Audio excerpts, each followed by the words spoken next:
Prime Minister Mark Carney and Mexican President Claudia Sheinbaum signed an agreement in Mexico City on Thursday, which is being called a comprehensive strategic partnership.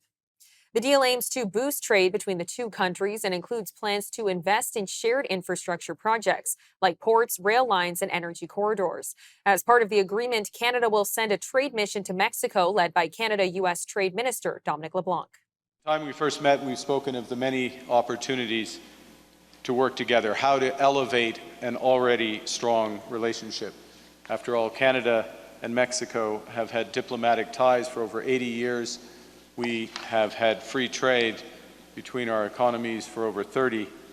And that partnership has improved the livelihoods of our workers and their families and helped make North America the economic envy of the world. Not just our economies, but North America, the economic envy of the world.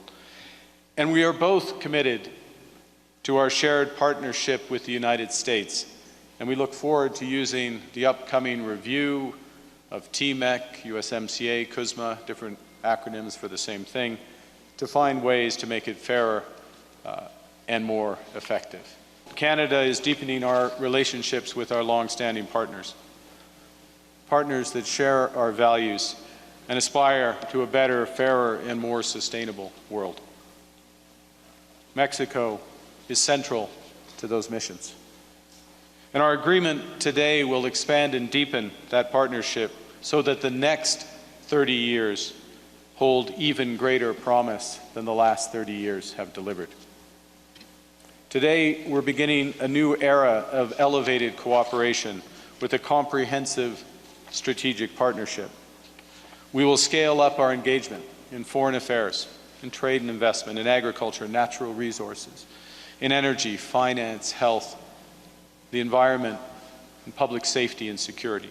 We've anchored this partnership in an action plan with 4 pillars: prosperity, security, inclusivity, and sustainability. It's our blueprint to build together.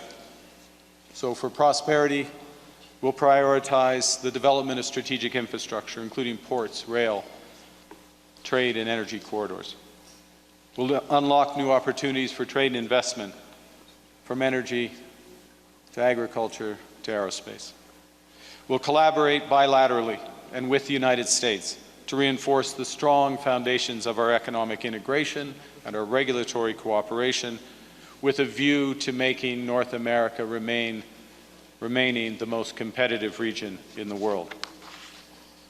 And we will strengthen the integration of our agri-food value chains and increase bilateral trade in safe and secure agricultural products. We'll also strengthen our model of controlled and predictable labor migration to meet the unique needs in agriculture, seafood, and processing sectors. As part of our new action plan, we will create a new bilateral security dialogue to combat transnational organized crime, human smuggling, and cybercrime. To promote inclusivity and well-being, we'll work together to foster economies grounded in fair, safe, and equitable work environments. And we'll enhance cooperation in health policy, including addressing health insecurity, infectious diseases, and substance abuse. I sat down with economist and professor Dr. Moshe Lander for more on the New Deal. Dr. Lander, thank you so much for the time. My pleasure. Now, what was your first reaction to the announcement of deeper ties with Mexico, and how will this help the Canadian economy? I think it's more for show than it is something that's actually going to change the economy. At the end of the day, both Canada and Mexico need the U.S. in a free trade agreement, which is what we had up until 7 or 8 months ago. If the U.S. decides that they want to pull out of the free trade agreement, then any agreement between Canada and Mexico is kind of moot.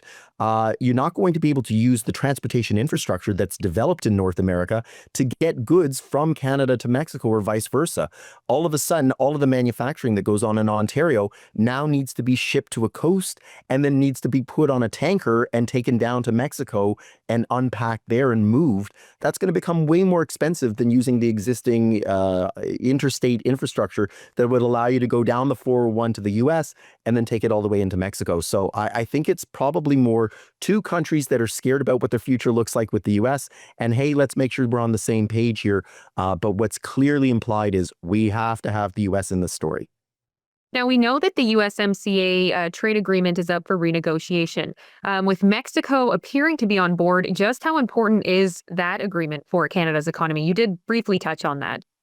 It's essential. Without a free trade agreement in North America, I think that Canada is going to go through much worse than just a mild recession.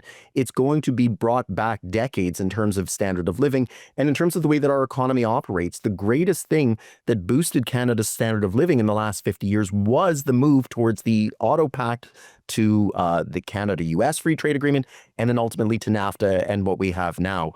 By removing those barriers, it allowed Canada to have access to an integrated market of 500 million people. Think about the economies of scale, how average costs decline. The huge upfront fixed costs necessary to build factories can be spread out over many, many customers.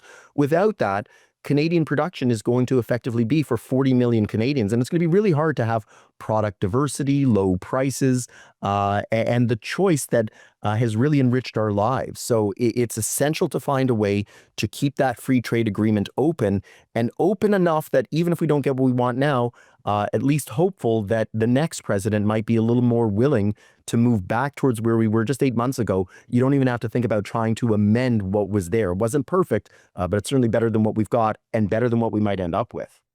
And in that renegotiation, what would need to be changed or altered to make the agreement more focused on free trade over protectionism? The president of the United States.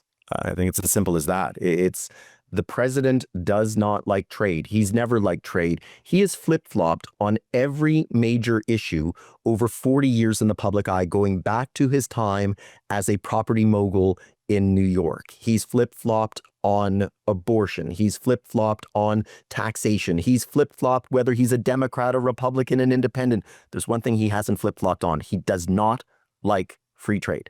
And so I think the problem is that because he is implicitly resistant to this idea, how are we going to get to where we need to? You need a new president. And so unfortunately, I think a lot of the strategy in 2026 is going to be, let's at least try and get some clarity as to what we do have, even if it's second best, and leave the door open for in 2028, 2029, to maybe be able to negotiate with somebody who's a little more amenable to the benefits of trade, not just for Canada, but for the US as well. But at that point, I mean, 2028 or 2029, is it too late for Canada's economy to pick up and be in a good position? Well, it's going to be difficult to make up for the lost years, and that's probably the way that we're going to look at the 2020s then, is that it's kind of a lost decade where growth stagnated, the population grew rapidly, standard of living fell. But of course, there's always the chance that you can recover from that. And so if you look over the long stretch of human history, there are periods like the First World War and the Depression and the Second World War where the economy clearly struggles.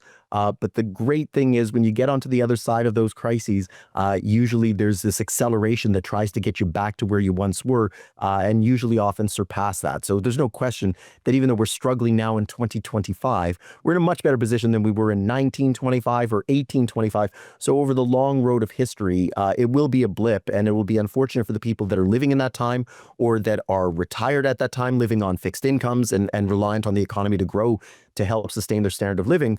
But over the course of Canadian history, I think that we'll see that in 2135, assuming that we're not the 51st state, we'll say that, hey, we have it much better in 2125 than we did in 2025.